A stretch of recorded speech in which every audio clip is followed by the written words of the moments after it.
Assalamualaikum. Hai guys. Annyeong.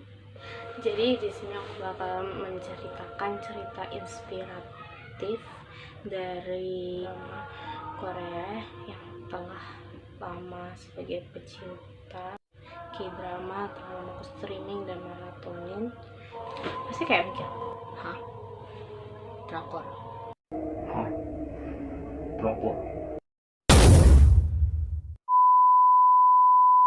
Drama yang bakal ceritain adalah ini. Yes, Itaewon Class and Start Up. Pertama-tama, biar kalian ngerti apa yang aku maksud, bakal aku ceritain dulu satu-satu secara garis besarnya. Yang pertama, aku bakal ceritain yang Itaewon Class. Jadi ceritanya itu Tokoh utamanya itu anak SMA biasa. Nah, pada suatu hari dia melihat ada pembulian, sehingga hatinya itu tergerak dan terjadilah perkelahian. Kemudian si tokoh utama dipanggillah ke ruang kepala sekolah. Nah, di ruang kepala sekolah itu ada beberapa dari anak itu, dan ternyata itu adalah orang yang berpengaruh, yang kaya gitu guys. So bapaknya itu suruh si tokoh utama tuh minta maaf agar dimaafkan, dan ayahnya nanti itu gak bakal dicat. Dan kebetulan ayahnya itu adalah ayahnya si tokoh utama itu adalah bawahannya si orang berpengaruh itu. Tapi si tokoh utama tuh nggak mau, karena dia tuh sudah diajarkan budi pekerti luhur di dalam hatinya. Jadi orang berpengaruh itu tuh merasa terhina. Kemudian di malam harinya si anak berpengaruh itu dia tuh mencelakai ayah dari tokoh utama, dan si tokoh utama itu tahu kalau yang mencelakai ayahnya itu tuh adalah dari anak yang berpengaruh itu. Terus mereka bertemu kan di malam hari itu kan. Nah, mereka berkelahi lah, berkelahi.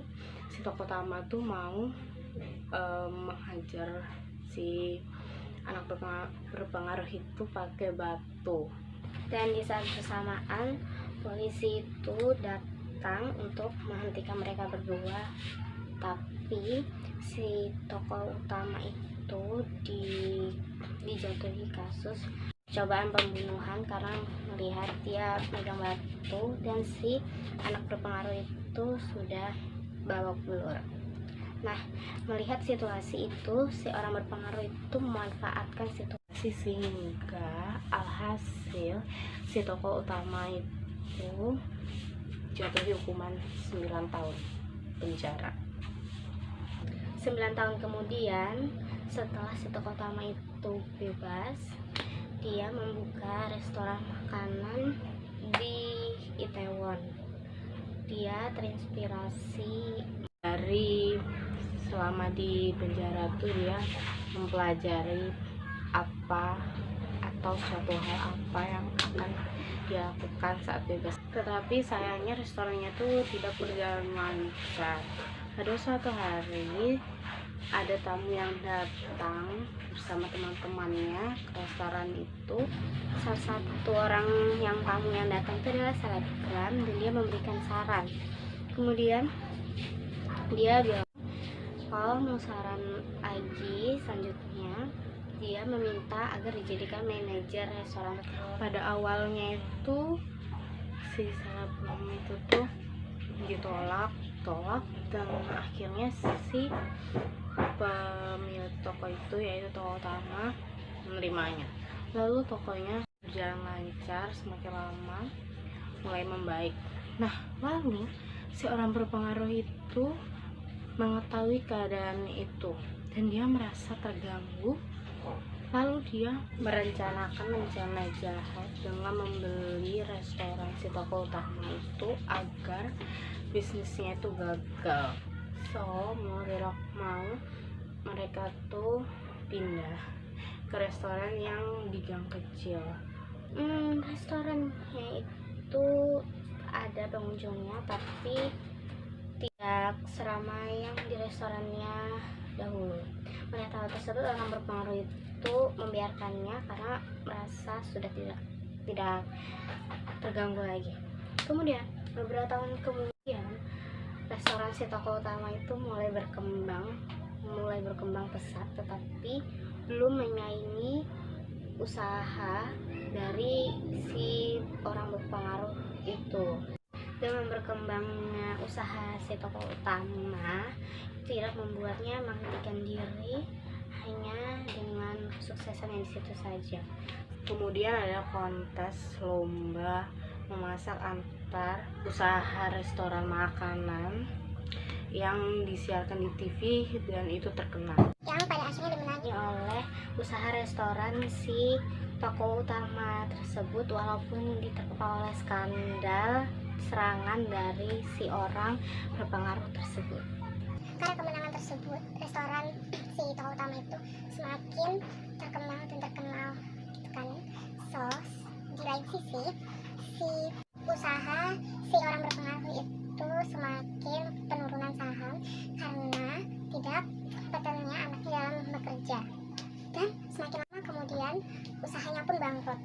Dalam kebangkrutan itu, si toko utama akhirnya pun membeli perusahaan Si orang yang berpengaruh itu, dan akhirnya usaha si toko utama itu besar dan menjadi yang terbesar. So, cerita Itaewon Class begitu. Jadi kita lanjutkan ke startup. Nah, startup itu menceritakan sepasang bersaudara kakak beradik yang terpisahkan karena kedua orang tuanya itu bercerai. Sang kakak ikut dengan ibunya yang menikah lagi dan seadik yang ikut ayahnya. Singkat cerita, mereka bertemu lagi di semacam sebuah perlombaan yang dimana seperti perusahaan baru saling berlomba untuk mendapatkan tempat di sebuah lembaga agar mereka tuh mendapatkan sokongan dan investasi agar tidak takut jatuh atau langsung bangkrut gitu guys, ceritanya lombanya gitu.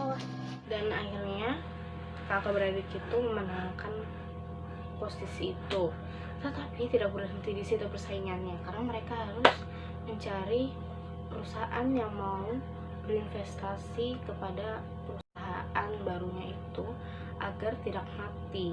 Bila mati, mereka akan disingkirkan dari suatu lembaga tersebut karena sudah tidak berguna lagi atau tidak bisa apa-apa lagi.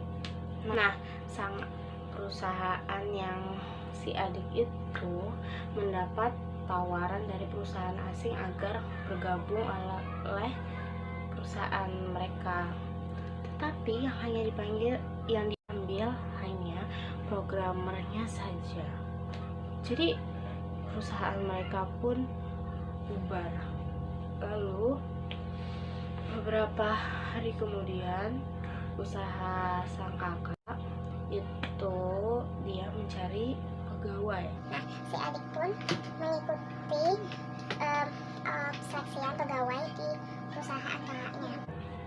Kemudian beberapa tahun kemudian, perusahaan itu tuh mulai berkembang dan membuat cabangnya. Nah, di cabang itu yang handle itu adalah adik. Karena bergabung dengan perusahaan yang lain dan mencuri ide itu dari perusahaan kakak beradik itu. Di saat bersamaan, programmer yang dulu ada di perusahaan sang adik itu kembali. Masa kerja mereka di perusahaan asing itu sudah habis dan mereka pun Melihat situasi itu, mereka memutuskan untuk bergabung dengan perusahaan kakak beradik itu. Lalu saat pengujian suatu proyek dari perusahaan kakak beradik dan perusahaan yang digabungi oleh programmer yang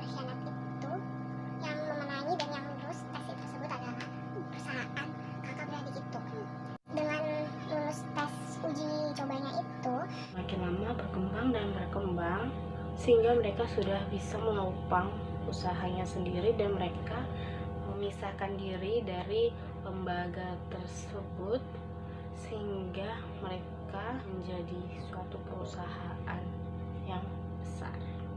Jadi keinginan mereka pun, kakak beradik itu pun terwujud pada akhirnya. Maka dari itu, Cerita yang kuceritakan tadi dapat diambil secara garis besar, yaitu kita dapat mewujudkan keinginan kita dengan adanya usaha.